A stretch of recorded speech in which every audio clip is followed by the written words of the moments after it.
Alright guys, in today's video we are talking more about the Demon's Souls remake. We have a insider who we have referenced here before talking about its release and how, according to this individual, Demon's Souls has always been targeting a PlayStation 5 launch window release, which just adds more fuel to this fire that we've been covering when it comes to Demon's Souls, where it seems very likely at this point that this is a title that will launch around the PlayStation 5, which in my opinion is going to be absolutely huge and very, very exciting, at least for me. So I just wanted to give you a little bit of an update on that.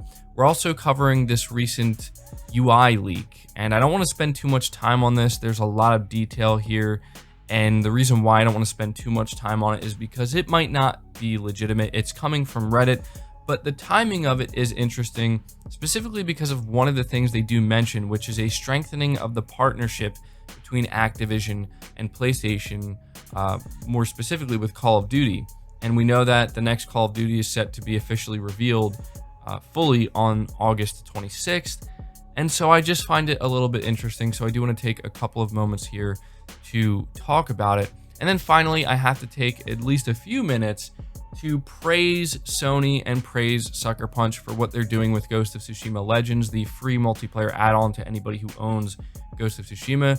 They recently confirmed that there will be no microtransactions and that there are no plans to add them later on, which is just something that you do not see in the gaming industry today and absolutely needs to be applauded in a significant way. So this is what we're going to be going over in today's video. If you could do me a favor, hit the like button, hit the subscribe button, and hit the bell notification icon. But starting here with Demon's Souls Remake, says a new statement from Imran Khan states that the upcoming Demon's Souls Remake has always been targeting a PS5 launch window release. Imran posted the statement on Twitter today after someone asked him if the game's recent rating means that we can expect it at the PS5 launch. In response, he stated that I doubt it, if only for CV reasons, but I don't think it's off the table. As far as I know, they had always been targeting a launch or launch window.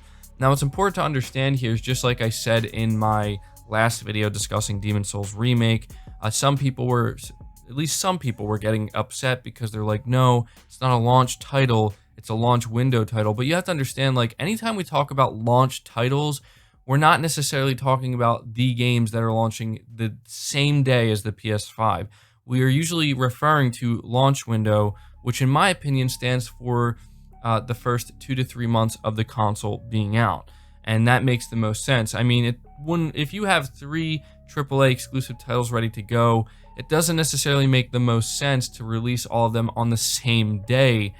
That's just going to cause them to kind of, get in the way of one another. Whereas if you just separate them by like a month, for example, if Spider-Man Miles Morales comes out, let's just say November 13th alongside the PS5, and then maybe Demon's Souls comes out, I don't know, the second Friday of December, that would make a lot of sense, and it would give these games more than enough breathing room, and I think it would just be a really solid way of kind of keeping it flowing. You know what I mean? So that's kind of how I'm seeing it, and it just adds further fuel to this fire here that says that Demon's Souls will in fact be a launch window title.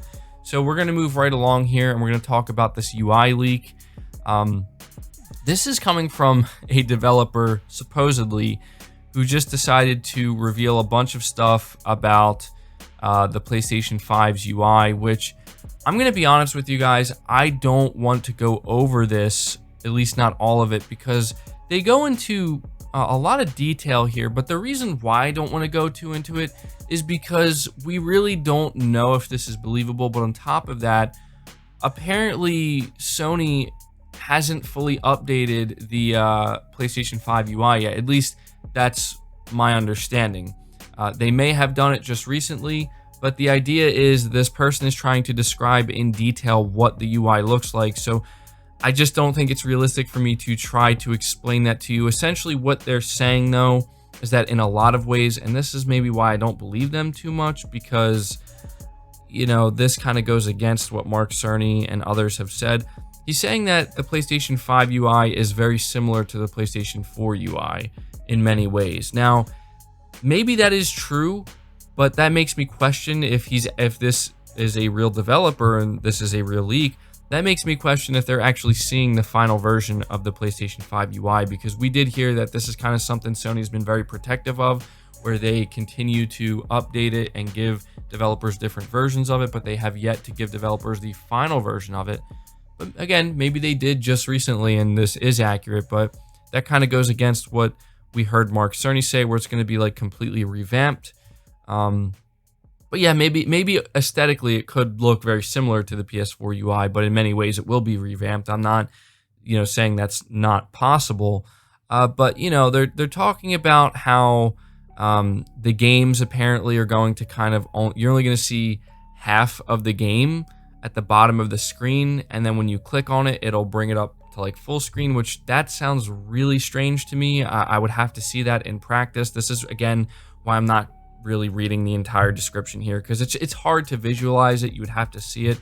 But one of the more interesting things he does mention is how there will be like a section dedicated to PlayStation Plus and PlayStation Now, which is interesting because it means one of two things. Sony's either going to put a heavier emphasis on PlayStation Now and give it more of a spotlight, or they could potentially be combining the two. And yeah, that's a possibility. That's something that we've been talking about for a while here that Sony maybe should do. The most interesting aspect of this, though, in my opinion, comes towards the end here, where it says, finally, he details some general information about PlayStation's partnership with Activision and the upcoming Call of Duty Black Ops Cold War. His team was told to get promo material ready and finalized this week, which he says is expected to start being used around the 28th. With the Black Ops Cold War reveal confirmed to be happening on August 26th, the timeline does match up. Note, this post was written before today's puzzle was actually solved to reveal the teaser trailer. So maybe that does lend a little bit of credibility. He says that for this Call of Duty, Activision and PlayStation are working, and he emphasizes the word very.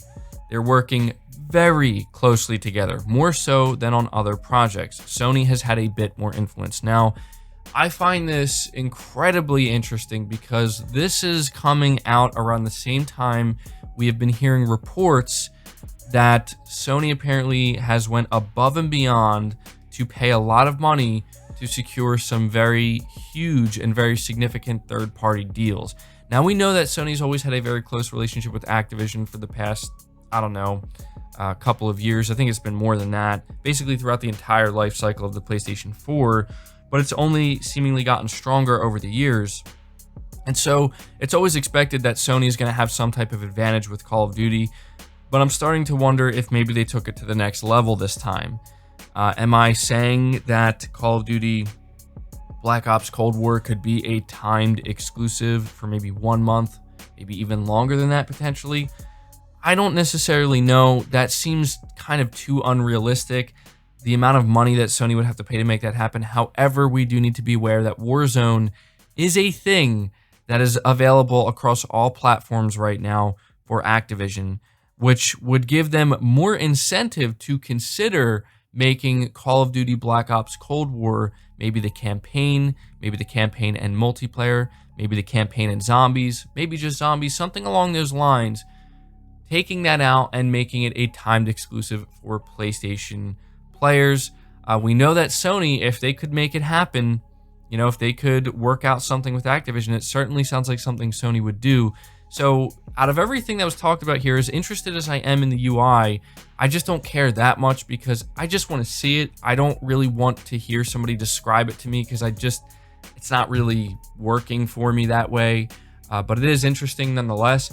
But I find what they said here about Call of Duty and the relationship between PlayStation and Activision, being stronger than ever. They're working very closely, and Sony has a bit more influence. Now, what would give Sony more influence? Money would. Money is what would allow them to have more influence over whatever's going to happen with Call of Duty. So it'll be interesting, guys. It'll be interesting. But to finish off this video, we're talking about Ghost of Tsushima Legends. It says microtransactions are the bane of many gamers' existence, so much so that they will actively avoid certain titles completely purely because they exist. That's taking things a little overboard in our opinion, but you will be happy to learn that the newly announced add-on to Ghost of Tsushima will not include any of them whatsoever. Sony has confirmed that the free cooperative expansion arriving at the end of this year, titled Ghost of Tsushima Legends, will not include any microtransactions. Sucker Punch Productions shared the news with IGN, stating there are no microtransactions in Ghost of Tsushima Legends, and we have absolutely no plans to add them. All of the content is unlocked through play. Wow. So in 2020, we have a statement coming from Sucker Punch that just puts so many other publishers, so many other development studios to shame.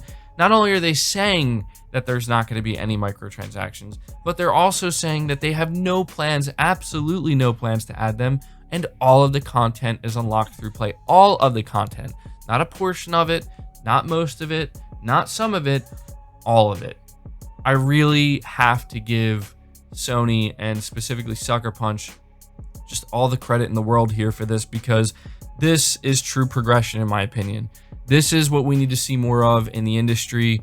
I don't have the biggest issue in the world with all microtransactions, because I think as long as they're implemented properly and they're cosmetic only and they're just optional, fine. I can understand that. It's not going to stop me from playing or enjoying a game. But when you see a studio going above and beyond here for a multiplayer add-on that they're already giving away for free to owners of the game, eventually you have to imagine it might be sold standalone, outside of the Ghost of Tsushima game itself. They have every incentive here to add something like microtransactions, to just go all in with them, or even add them later on. And they could have just said that there's no microtransactions and left it at that, but they didn't. They're letting everybody know that you can rest assured they have no plans to add them. Everything can be unlocked through playing the game. More games need to do this. Publishers, developers, take some notes right now. This is how it's done.